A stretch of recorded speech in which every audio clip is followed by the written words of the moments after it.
Hi everyone! Hello mga sis Kasari! Good morning, good afternoon, good evening to all of you. It's me again, Ate Gina's Vlog. Meat Shop plus Sari Store in one. Hi Mr. Good day Mr. Good morning, good afternoon Mr. Good day, good afternoon, good evening. Luya man kasi Mr. guys.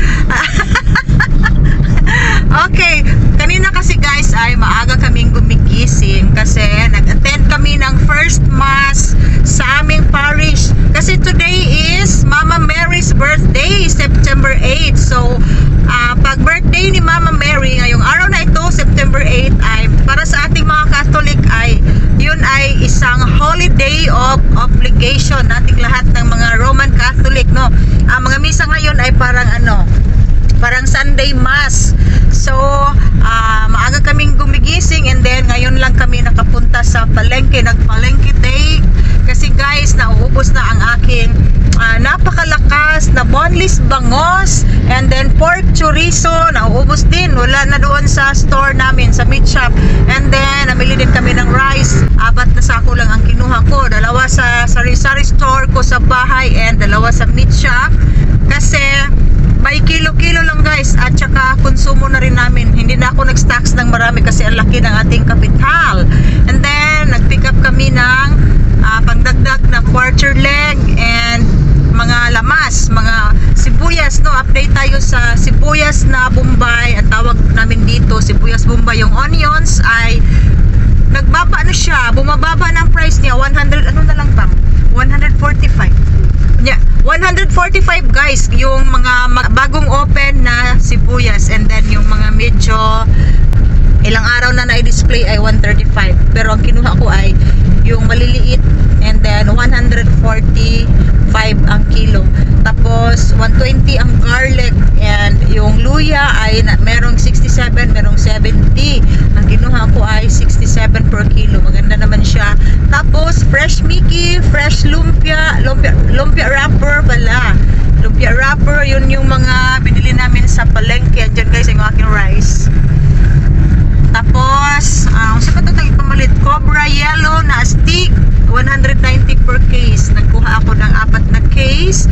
And then, close muna ang aking sari-sari store sa aming bahay kasi yung aking anak, wala siyang walang klase pero meron siyang mga ginagawa part sa school din. So, sabi ko, doon muna sa meat shop, i-close muna natin sandali ang sari-sari store. So, ganyan guys ang tindahan natin sa bahay, no? Close, open ang ating tindahan kasi nga, wala tayong renta, no? Wala tayong dapat ikaw bahala kasi pag uwi natin, pwedeng i-open na naman. So, ganyan lang. Kasi sayang naman pag i-close ko yun, kumikita pa naman ang ating tindahan, no? Para sa mga naghahanap ng extra income. So, at ayaw ninyong mag-rent, pwede kayong magtitinda sa bahay lang.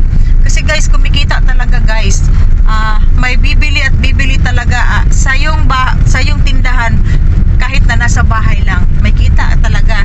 Kagaya sa tindahan namin sa bahay, sa sari-sari store ko sa bahay, almost 10 years na akong may sari-sari store doon. And then hindi ako full-time doon guys ha. Kami ni Mr. nagpapalitan kami, lalong-lalo na ngayon na college na yung aming anak. And then pag ganito may lakad kami, i-close talaga namin. I-close lang namin, i-lock lang namin yung aming gate. Tapos yung front ng aming sari-sari store ay i-close namin. So ganyan lang, no?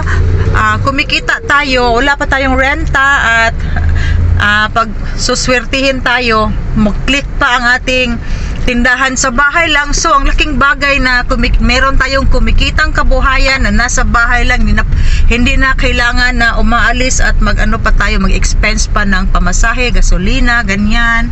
And then marami ka pang magagawa sa loob ng bahay, multitasking.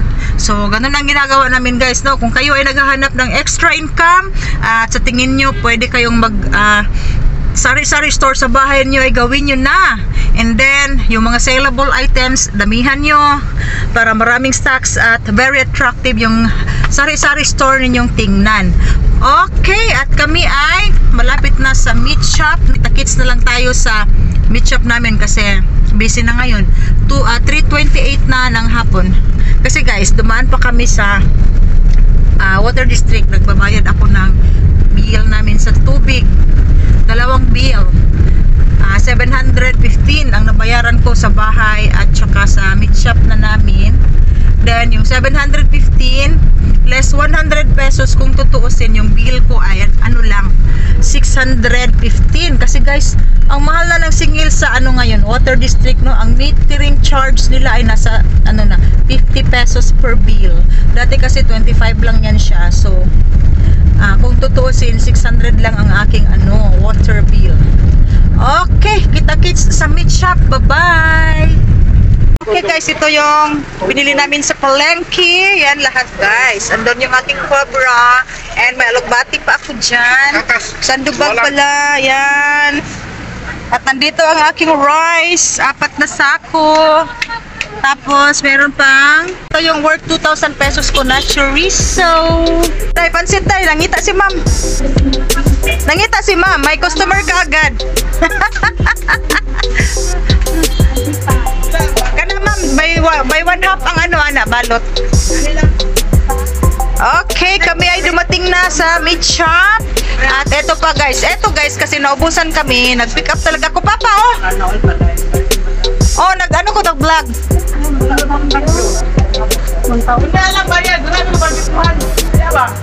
Tama, sige, pila man na imong gidala?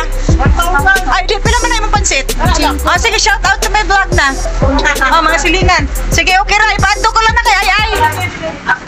Okay guys, ngayon lang kami dumating and then naghanap si Suki ng fresh Mickey. Ito yung fresh Mickey. So 1,000 ang pera. Hindi ko muna sinuklian kasi friend ko yon siya. At dyan guys, banda guys, doon guys sa baba. Okay, ay nay, dito nang gamit kay Kuya. Dito yan. Ahos akon. So ito guys ang mga pinamili ko sa palengke. And then ang rice papa, dalawa lang. Ang rice, alugbati, cobra. Isa lang atong cobra dire day. Dito lang tong tulo day. Okay, dalawa lang papa. Duha lang. Okay, bye. Bye na. So ito lahat guys ang aming napamili sa palengke. Ito guys, hindi na ako nagpa-deliver kasi pupunta kami ng palengke at sayang yung yung delivery charge na 100 pesos sa kanila. And then yung aking day ko atong isda day, napasok sa ilalom day. Isda sudan na to na day. Ito guys lahat ang aming napamili sa palengke. At ang aking worth 2,000 pesos guys na pork chorizo. Yun ang isa. At ito pa, worth 1,000 pesos. And then, yan lahat guys, ang ating mga stocks. So, yung araw ng... Hi, May. Sa adlaw ron, May? Biyernes. Sa adlaw ron, ay si? Hi? Okay, mga sis kasari, rock and roll to the max na naman kami. Kasi hapon na and sila ay nakapag-display na dyan sa aking table, meat shop. Asan na ako, anak, day? Nasugo ni Kuya. Okay. Sige. Kana lang, isa lang. So, eto guys, update tayo. Kanina, ang dineliver sa akin ay kay MFD. 10 kilos chicken breast, 10 kilos, sa today? Drumstick, and chicken, lagi, 10. Tapos, 15 packs guys na sweet ham. Kasi, walang sweet ham sa Virginia. So, eto guys, ang dami kong hotdog. Kahapon, marami kaming order. Pero, walang stocks ang Virginia sa mga ham. Asa ka dong? Walang stocks na ham. So, eto, at sa ilalim, punong-puno pa yan ng mga hotdog. Napag-display din mo day. At ito pa pala guys, lumpia wrapper. Eto, ang benta ko nito ay 13 pesos ang 10 pieces. Eto, yellow. Lumpia wrapper na yellow. Tapos, day pala yung kukuhaan ni day.